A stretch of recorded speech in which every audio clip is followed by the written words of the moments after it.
Hello and welcome back to Bioclass Bites. In this video, we're going to talk about the digestive system. Don't forget to subscribe to my channel and like and share this video. Although viewed as a whole, the human body is actually made up of 10 different systems.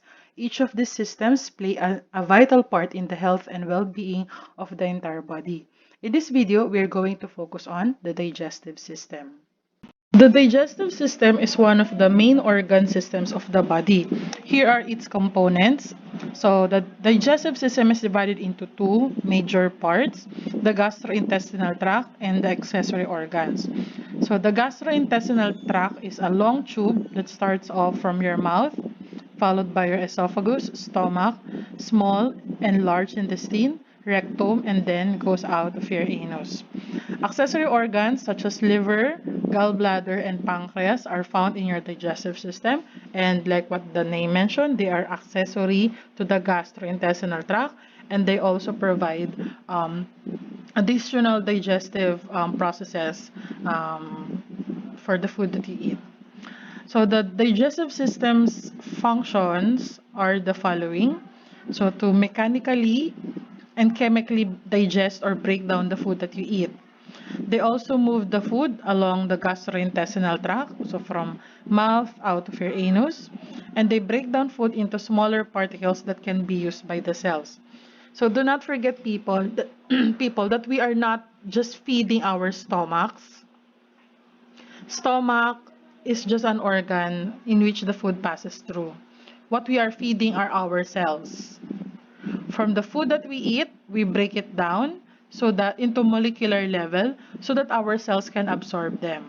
Okay? It's our cells that use the food that we eat. It does not stay in our stomach.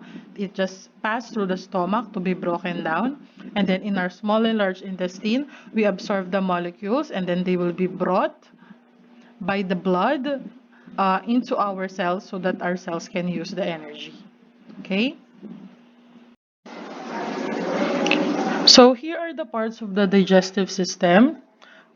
It starts off with the gastrointestinal tract with your mouth, followed by the pharynx, esophagus, stomach, going down to your large intestine, and these are the subparts of your small intestine, duodenum, jejunum, and ileum. Then next will be the large intestine, which are divided into the ascending colon. Ascending because the food goes upward here. Then transverse colon, transverse because it goes across your abdomen. Descending colon because it goes downwards. Then out into your sigmoid colon, then rectum, then anus. The digestive system also includes the salivary glands, the accessory organs such as your salivary glands, the liver, then gallbladder that's behind your liver, and pancreas. So let's review the steps of digestion.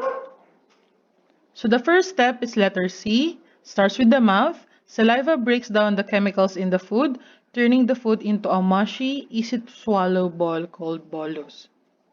So right after that is B. A special flap called epiglottis flaps down over the opening of your windpipe to make sure that the food enters the esophagus and not the windpipe. So after swallowing the food, the epiglottis closes down the windpipe. Okay. Then letter E. So we've swallowed the food. So now the stomach churns and mashes together all the small balls of food that came down the esophagus into a semi-fluid mass of partly digested food called chyme. So from bolus, we've swallowed it. It's now being digested in the stomach and we call it chyme. Next, letter G. The small intestine breaks down the food mixture even more so your body can absorb all the minerals, vitamins, minerals, proteins, carbohydrates, and fats. So further digestion will occur in the small intestine. Then, letter A. So bile aids the process of digestion of lipids in the small intestine. So bile will come from your liver, then it will be secreted into the small intestine for further chemical digestion. Then letter F. Food passes through the part of the large intestine called the colon, which is where the body gets its last chance to absorb the water and some minerals into the blood. Then after the large intestine, letter D, the large intestine pushes the feces into the rectum, the very last stop on the digestive tract. So that's the process, the review of the process of digestion. I recommend that you watch this video from TED Ed, How Your Digestive System Works, for a more detailed discussion of the process of digestion. I will provide the link in the description below. This one also, a more detailed discussion, Human Digestive System HD animation. Again, the link in the description below. So here are more interesting information about the digestive system. So the digestive system consists of the parts of the body working together that help turn the food and liquids into building blocks and fuel that the body, specifically the cells, needs. Okay, so we call the process of mechanical and chemical breakdown of food as digestion. So I keep on mentioning it. We do not feed our stomach, we feed our cells.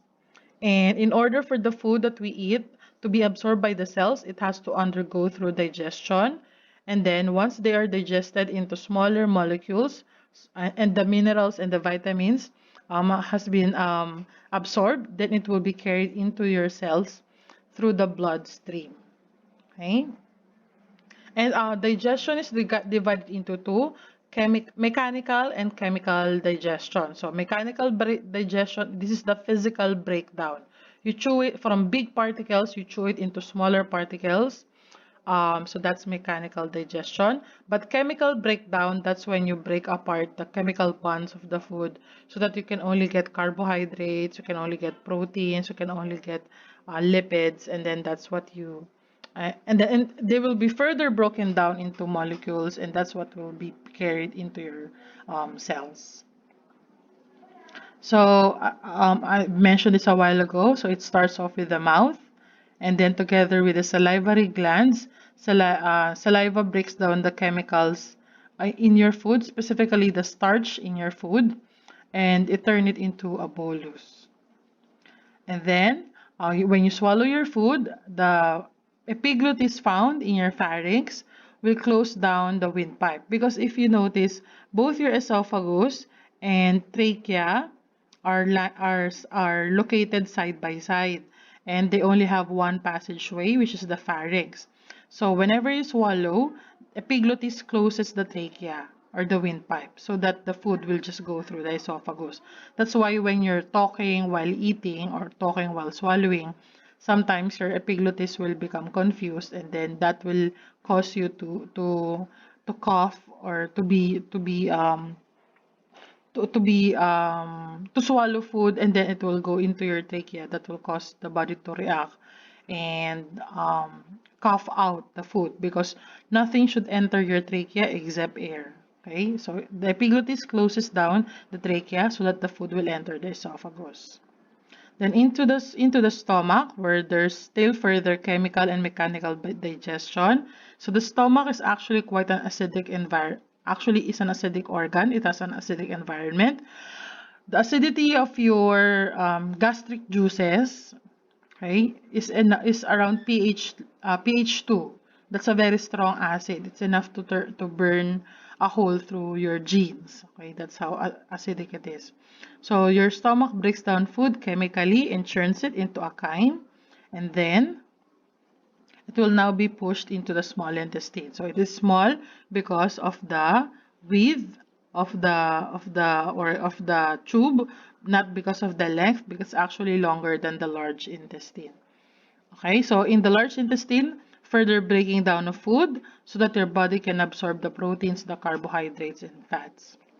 Then in large intestine, there's nothing, no digestion happen much here except more more absorption of water and nutrients. Okay, that's why if you have diarrhea, okay, you have a watery stool or watery feces, it's because your large intestine was not able to absorb the water from the food that you eat. So you defecate a very watery feces. Okay. So large intestine, and then it now goes out to your anus. Okay, so this is the point of the digestive tract wherein the food leaves your body. Okay, so if you notice, your the gastrointestinal tract is just one long tube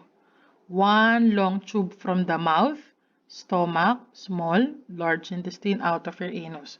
Then your body is just another tube that encloses that tube. Okay, so the the human body is just a tube within a tube. Okay, we are just food tubes with dreams.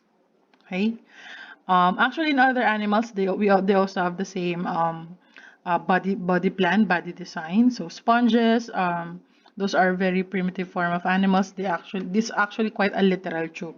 So that's here's a tube, and then they are covered with cells outside their body. However, we have evolved to have a more complex body plan, hence the human body. So liver, these are the accessory organs. The liver is not part of the gastrointestinal tract, but it secretes enzymes into the gastrointestinal tract to further help digestion. So liver secretes bile. So bile is a green tasting yellowish brown fluid, and it is in charge in the digestion of lipid in the small intestine. So it secretes bile, the liver secretes bile into the in small intestine. So bile into the small intestine to digest fats. Gallbladder is a small pouch that temporarily stores the bile. Okay, so it releases bile into the duodenum. So that's part of the small intestine to help digest fat.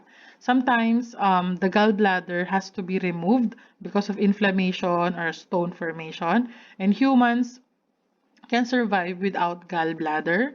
However, they have to be mindful of the food that they eat, okay, to avoid complications. Pancreas is another accessory organ, okay? So it secretes hormones such as insulin to regulate body glucose and insulin and glucagon. So so pancreas is a storage depot for digestive enzymes. So it secretes digestive enzymes to break down food in the intestines. So still to digest food. However, unlike gallbladder, we cannot survive without pancreas. Okay? So any damage to the pancreas can actually become fatal to the person. Okay? These are further recommendations. This one is an endoscopy. So they put the doctor here put a camera into the patient's body, and then you will be able to see the gastrointestinal tract. Okay, gastrointestinal tract through that camera. So if you're interested, I'll provide the link in the description below. Here is a CGI animation of the gastrointestinal tract. If you're interested, I'll provide the link in the description below. Here, a more interesting video from TED-Ed. So how the food you eat affects your gut. I recommend that you watch this, especially for a growing person like you, so that you'll be more mindful of the food that you eat. So this is from TED-Ed. Again, the link in the description below. And let's try to answer this pop quiz. I know you'll find this very easy. So number 1 is your mouth. 2, esophagus. 3, liver. 4, large intestine. 5, this is your stomach. 6, pancreas. 7, small intestine. And 8, rectum. To learn more about diseases of the human body, specifically of the digestive system, I recommend that you visit these reports from the online library entitled Diseases of the Digestive System. I'll provide the link in the description below.